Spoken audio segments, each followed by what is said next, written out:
Welcome to the Life Coach Lounge. I'm Angela. I'm Lisa. And I'm Emily. This isn't a podcast for coaches. It's for you, for real people navigating real life.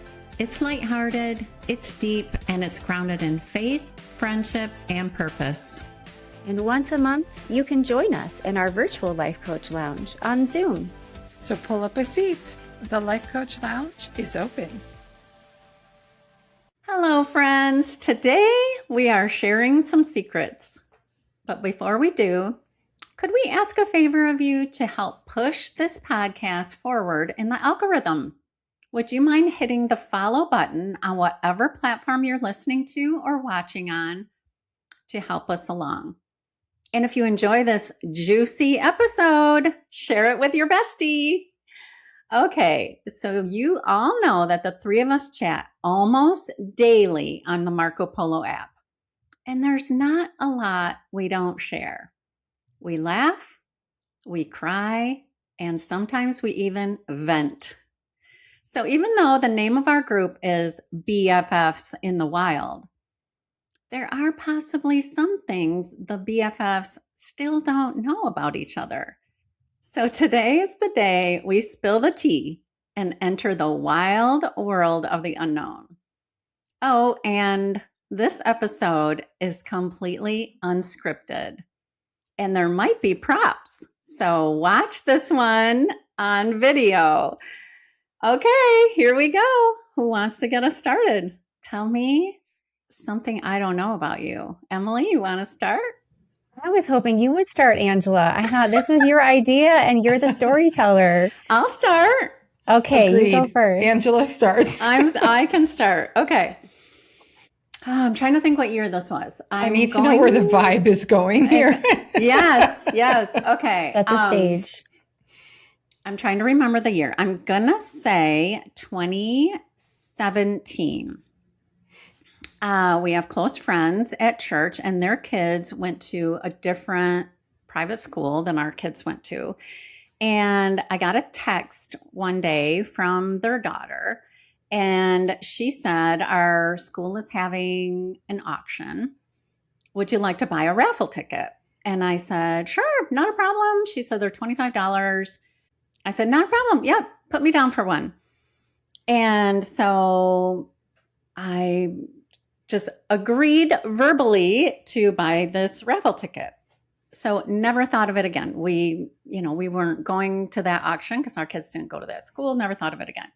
So one night, Jim and I I think it was a Friday night because we usually had our home dates on Friday night. We were having our home date, sitting at the dining table, and all of a sudden my phone is blowing up. I pick up my phone and it says, you won, in all caps. And our friend's daughter is texting me. And then all these people are texting me, you won the car. You guys, I won a car. No way. I did. I won a brand new Chevy Cruze. And my brain was just exploding. And so we're like, we're going. So we piled the kids in the car and we drove to the school. But it was like they gave the car away right at the end of the night, And so we're driving to the school and all of a sudden I go, oh my gosh, I never paid for my raffle ticket. So I'm digging through my purse, Jim's pulling out as well. And we're looking for money. And we're like, okay, we got enough money. Okay, we're good. And I walk into the school and everyone's like, oh my gosh, congratulations. And they had the car like sitting out front with all these spotlights on it. Shiny cherry red Chevy Cruze. And, taking pictures by it and all this. And my heart's just racing like crazy. And this lady, I see her and she is just beelining for me.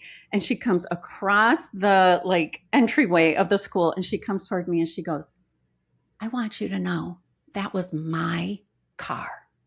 She goes, I bought 17 tickets and I needed that car and that was my car.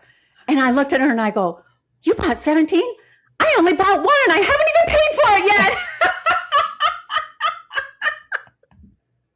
And I actually went to go pick up the car and get Did it her head in my explode name. when you said Oh, I know, that? right?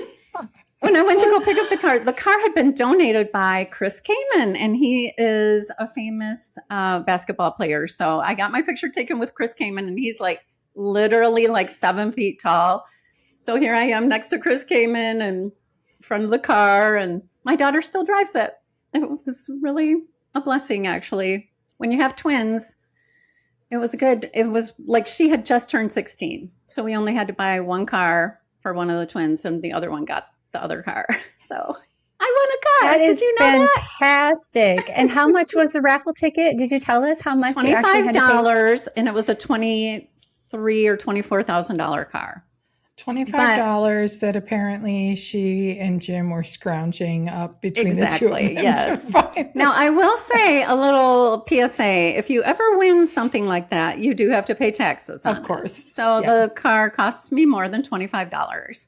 But, I think if I had to say like a lesson from that amazing story is you never know when you're going to get a little wink from God. Like that, I needed at that time in my life, I needed a little I see you. And that was actually a big I see you. But at any moment, you can have one. You can have a little or a big wink from God. And that's what that felt like to me. That's amazing. All right, Emily, Wow, how are you feeling? I'm feeling like I don't have anything that's going to follow. I mean, that was a great way to start. That was a great story to start with. You want to go next, Emily? 'Cause Sure. I don't have a story like that. I can go next. I did not win anything in this story. Just disclaimer right there. So I don't think this has ever come up when we've been talking. And so this was when I was a whole lot younger. I almost drowned in a swimming pool, in the public swimming pool. I went swimming with my friend, and she was a diver. I don't know if she was diving at that point, but later in her, high school career, she was competing and diving. And so she was a great swimmer. I had taken swimming lessons, but okay, these are the swimming lessons I took, you guys.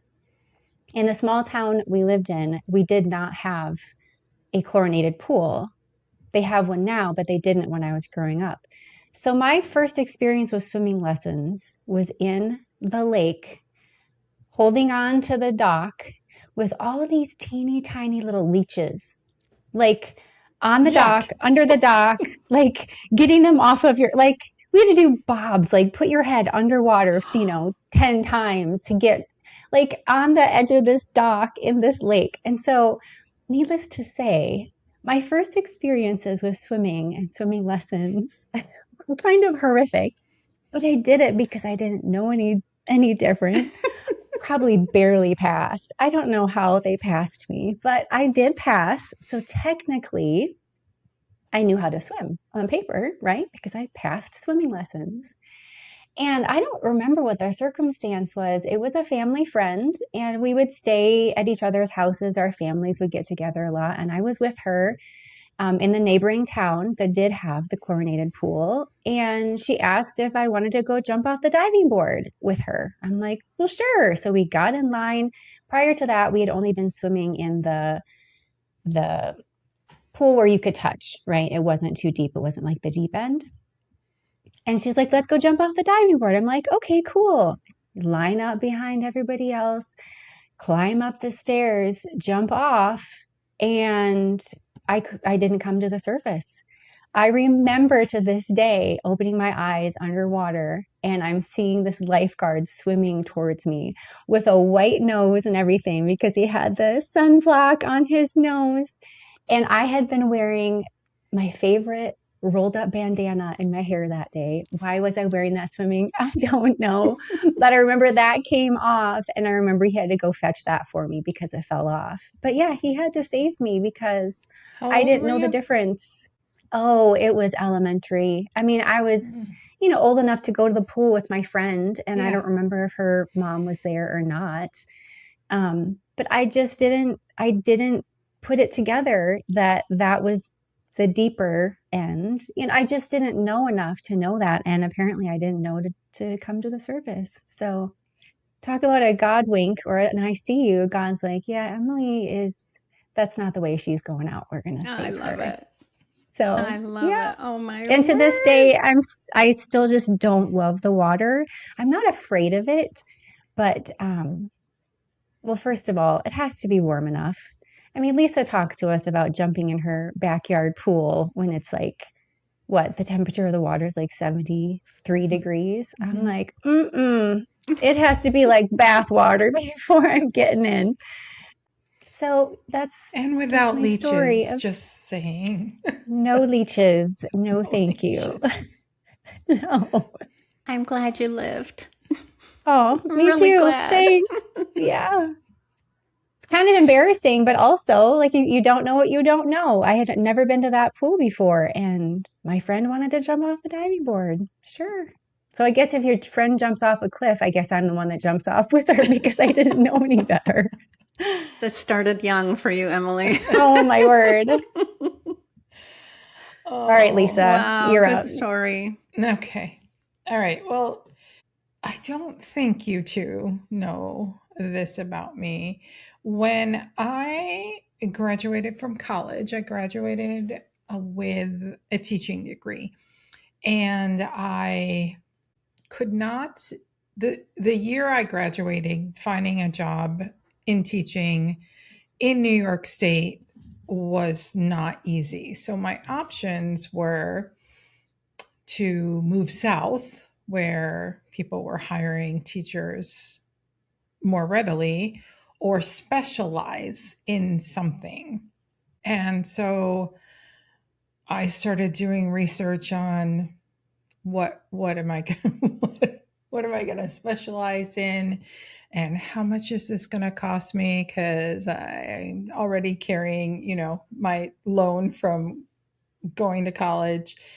And so I decided to study American Sign Language. And I almost went to the name has just suddenly left me, Gaudet, I think it's Gaudet School for the Deaf, and to go to school there so that I could like literally immerse myself in it. But I didn't end up doing that. I just ended up taking a lot of courses. And well, I'm not obviously just like any language. I also took 8 years of Spanish. Did you know that? So which was very helpful for both my kids who took Spanish in high school. So it was enough Spanish for me to help them through high school. And I'm sure if I was thrown into it, it would come back. But like any skill set, it's not like I can just start speaking it. I can't just start signing it. And if somebody's signing really quickly, I'm going to be like, slow down. But yeah, I know American Sign Language, and That's amazing. I can sing things because I also worked with kids for decades. So I would learn things like Twinkle, Twinkle, Little Star. So I didn't bring props, but I could like go twinkle, twinkle. So anyway, that is so fun. So I could sing the alphabet to you. But yeah, so I didn't know where I wanted to go. So I decided how random, I'm going to learn American Sign Language. That is so cool. So you get to eavesdrop. Yeah. And then you also know like when somebody is saying something that's not so nice, because I'm like, I know what that means. Exactly. Did that come in handy when your kids were younger? I remember when our girls were younger, we bought books that showed basic signs, like more and all done and different basic words they might need. So I'm guessing that helped a lot. Yep. Milk. That's a great skill set to have, Lisa. We didn't know that about you. It's so fun. All right. What else you got, Angela? Okay.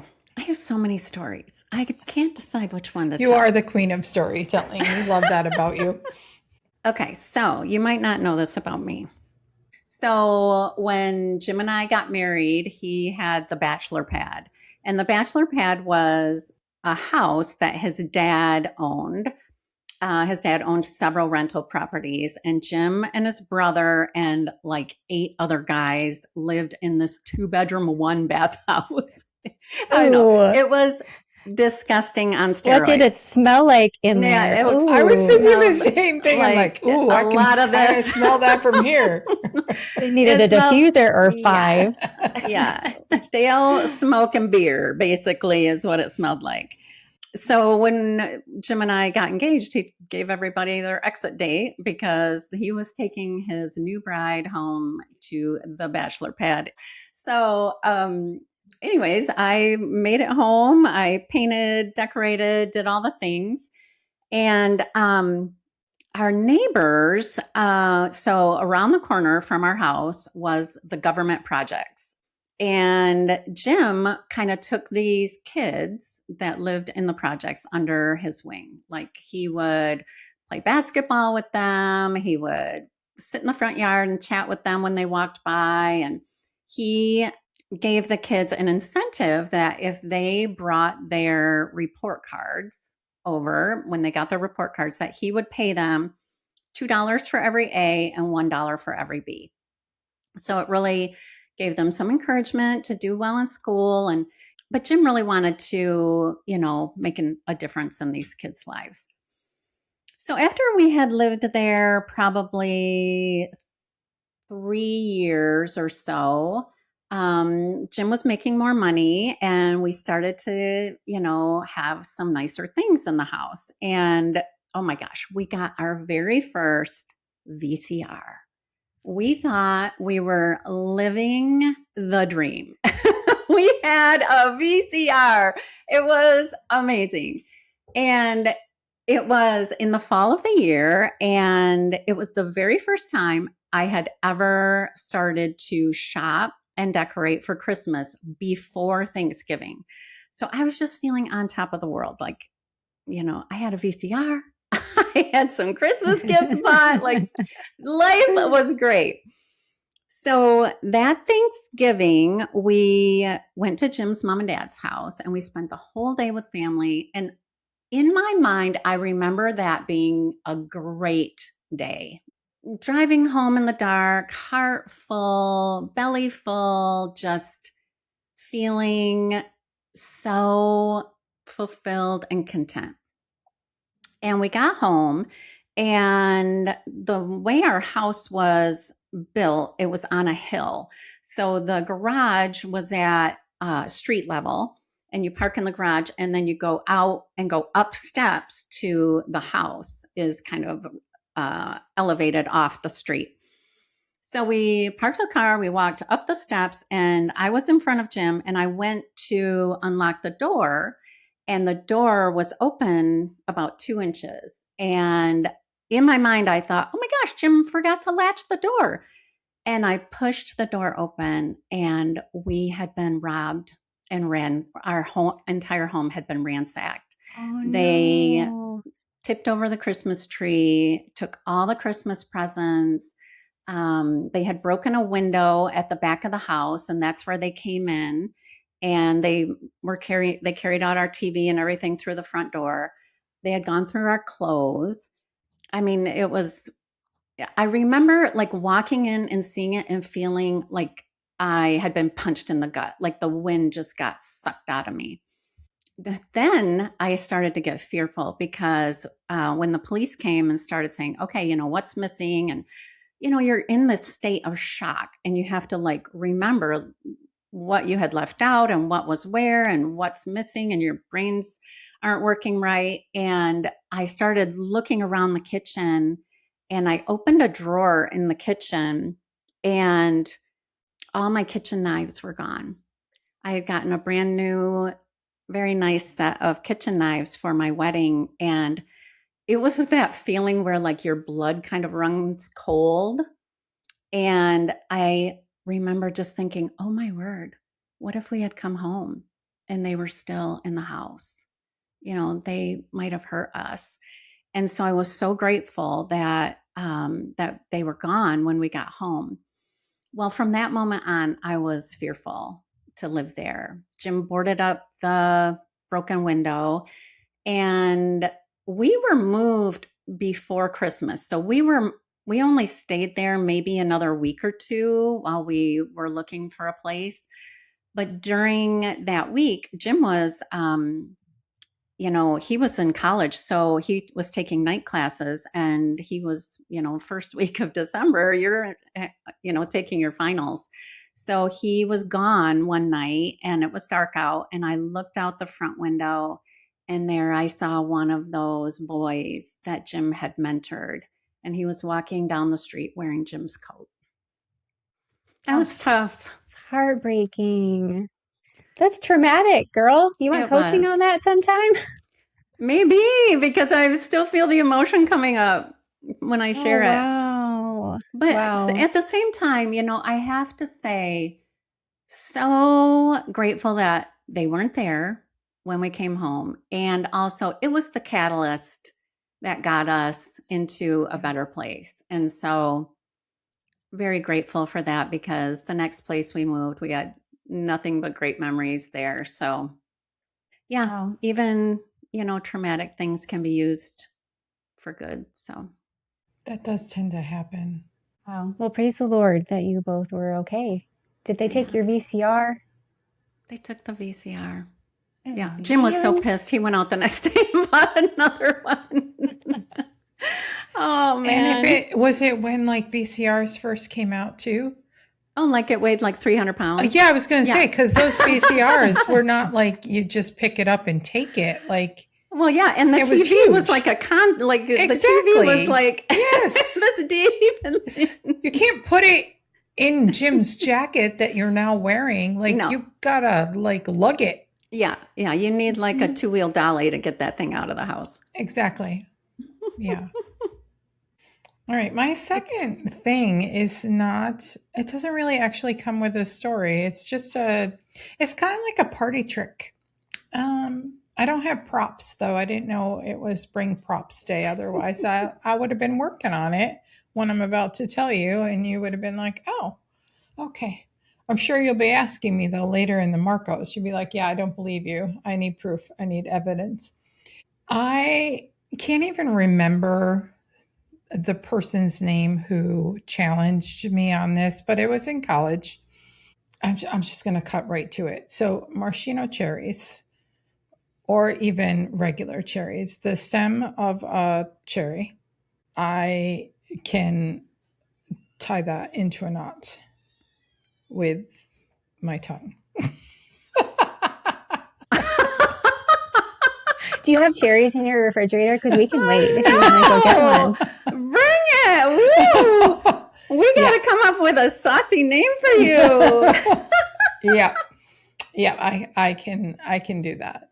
And it's so, of course, we were at some bar or something, and you're just goofing off with your friends, and that was the challenge that was given to me. But I'm just saying, I would have to, the reason I said I would have to work on it is because you do have to you have to soften it. Do you know what I mean? Like, okay. Oh, there's a secret to it. Okay. You have to hold it in so that you have to use your saliva to do That's amazing. But yes, it's a little party trick, Lisa. Okay, next time we're in person, we're going to order you a drink with a cherry in it, and you're going to show us in person. Yeah, it cannot be some little tiny little stem though, because sometimes, because I think I taught I think I've done that even at dinner parties or something, because my kids will be like, "Oh, Mom, is this stem?" Look what my mom can do. Yeah. Super fun party trick. That's impressive. Awesome. For sure. Yeah. I love it. That one I know the two of you did not know. It was so fun. That is so fun. So For my next story, I may have mentioned it because it is kind of part of how Andrew and I met, but I had a pageant era. I was a pageant girl and I brought props. I brought my crowns from Miss Minnesota. Like I competed in Miss Minnesota twice, you guys. I got 2 of them. I did not win. Just disclaimer right there. So it started with Is this on the internet? heck no, this was in the I'm gonna go 90s. sleuth you out. No. So no, this is way before social media, internet, all of it. I have pictures, but that's it. Nobody else has them. So it started in probably 94 or 95. We are Irish, and so every year our family would attend a Irish American celebration with our small town and the neighboring town. And so every other year the towns would take turns hosting it. And it's just a fun day to get all of the clans together. There's a little parade, and we have mulligan stew, and we have a little there's skits and things like that. It's just a fun time for a family to get together. Of course, they have a Miss St. Patrick's Day pageant. And so I competed in that. That was the first one that I competed in. And they do Miss St. Patrick, she is the winner, and then Miss Irish Rose is first runner up. Well, I got Miss Irish Rose that year. I don't think I have that crown. If I do, it's buried in the box somewhere. It wasn't on top with these beauties. So that was really fun. And I remember actually looking back on those pictures. I had the worst sinus infection that day, and I can see it in my eyes in those pictures. So I'm like singing a song, not even hearing myself sing. I'm just like singing away, doing the interview. So I was Miss Irish Rose. And then the following summer, I competed in our little local pageant, the Miss Janesville pageant. And I was second runner up with that. And that's just, you go around to do the summer parades. It's not a huge deal. But then our county that we lived in, Waseca County, had a Miss America affiliated pageant that we learned about. And so, like, why not? This is fun. And they give you scholarship money if you place. And so I competed in that. And that's where I earned the first crown. So I was Miss Waseca County in 1996, I believe. And then that qualified me to go to the Miss Minnesota pageant. So I think I got into like the final top 8 for that, but then I didn't place. But if anybody out there listening has been part of the pageant circuit, it kind of gets in your blood a little bit. And you're like, I kind of want to do that again. Like, that was fun. And you do get scholarship money. The Miss America organization gives you scholarship money for college. So even just being Miss Waseca County, I got some scholarship money. So I think a year later or so, I competed again, and in a different county, and I was Miss South Central Minnesota, I think it was called, representing a few smaller counties. And again, went to Miss Minnesota pageant again and did not place, but also got scholarship money for winning that one. So that was my pageant era, and I'll just share it here because I think this might be the part that you may have heard that pageants were a thing. Andrew and I were working at the same place when I was going to college, and at the time that I had placed or won the Miss South Central crown, my coworkers were congratulating me that day with flowers and cards and balloons. Like, everybody was so excited for me. And that was the day that Andrew got up the courage to come and talk to me, because he had noticed me before that and didn't know quite how to talk to me. So he's like, he noticed and he's like, oh, great, she's probably engaged. Like, all these flowers are probably, she's engaged, whatever. So he asked some people like, hey, what's the deal? Like, why are there flowers? And they're like, oh, she qualified for the Miss Minnesota pageant. He's like, really?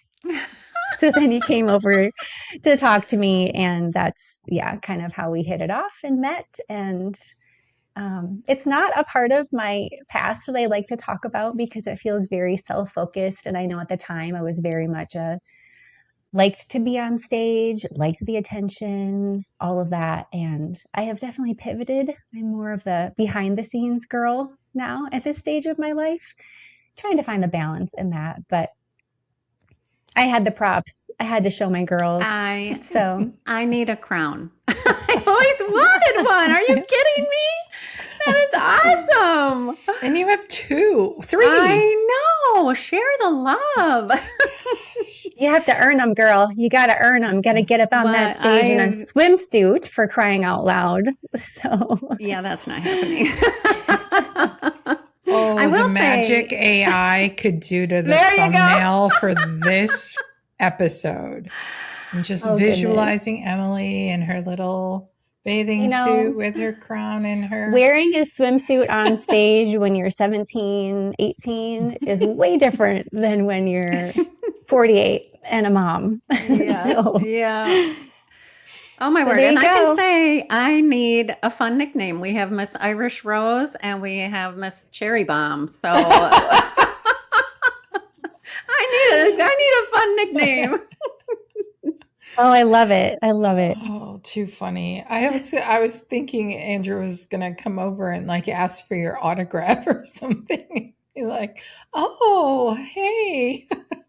No, so this might be something, I didn't have this one planned, but the reason he came over to ask me about or congratulate me for the pageant qualification was he had been looking for a female voice to sing on an album that he was making with his brother. So Andrew and his brother both were playing guitar at the time and singing, and they were self-producing just a CD, just some of their songs. And he wanted a female voice on one of his songs. And so his first basically few sentences to me were, okay, so I don't mean to stereotype you, but if you qualified for a pageant, you probably sing or dance. Which one is it? And I'm like, I sing. And he's like, really?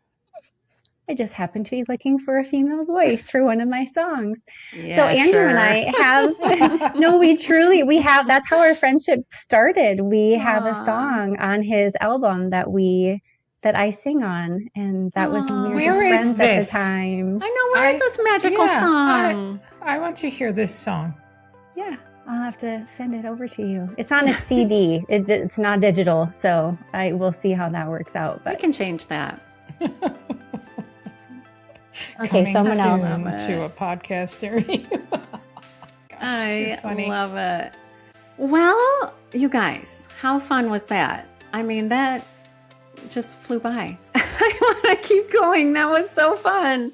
So, to our listeners, thanks for hanging out with us while we tell old stories, fun stories, hard stories, and get to know each other a little deeper. So if any of these stories resonate with you, let us know. Send us a DM on Instagram or check out the show notes for our website and send us an email. We'd love to hear from you. So in the meantime, girls, let's keep it going in the Marcos, and I will talk to you later.